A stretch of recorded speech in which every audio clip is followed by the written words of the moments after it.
The Weed of the Week brought to you by Show Me Shortline and the Richiger Flexigrain Storage System. Affordable, flexible storage is here. Richiger R-Series bagger and unloader from Show Me Shortline. Maximize your profits with adaptable storage and management. Reduce storage costs and gain a competitive edge by selling at the right time. Visit us online at showmeshortline.com.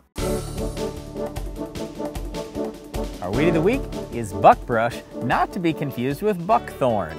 Well, as soon as I hear buckbrush or buckthorn, I'm thinking about soybean aphids, and I'm almost getting into a panic thinking, man, we got to kill that stuff because that's where the aphids are going to overwinter. Yeah, but that is buckthorn. That is not our Weed of the Week. Our Weed of the Week is buckbrush, and that's a problem that we see in pastures, especially all across the country. You might see it in shelter belts too, but the challenging thing with this buckbrush is it's not just an annual weed, it is a perennial that can produce by seed and by rhizomes. It's a tough one. How are we going to stop this thing? Well, the good thing is there is a quote-unquote new product that's out that's really just a combination of two products that have been on the market for a while, but they found this combination to be very effective on weeds like buckbrush, that woody kind of shrub type species that's out in many pastures and grasslands. Buckbrush can be controlled by a product called Chaparral. Chaparral is a combination of Milestone and what used to be called Cimarron, or the active ingredient metsulfuron. Well, see, we used to control this buckbrush with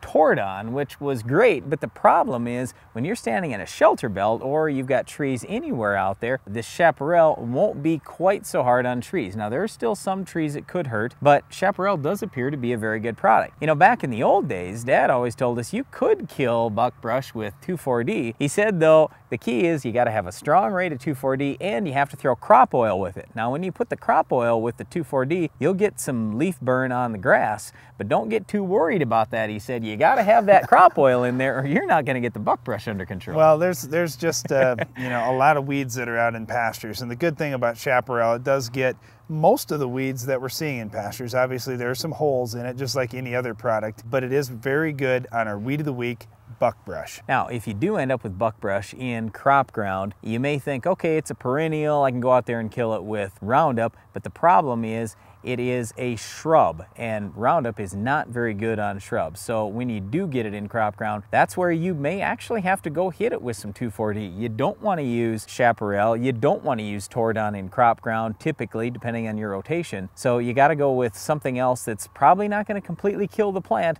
just going to injure it. Then the idea after you spray that 2,4-D, get a good crop up and growing, should get good crop canopy, and then you'll have control. Well, like we said, the most common spot we're seeing buckbrush is in grasslands or pasture ground. Get it under control with Chaparral so our Weed of the Week doesn't ruin your crop. Well, that's it for our Weed of the Week, but stay tuned because Iron Talk is coming up next.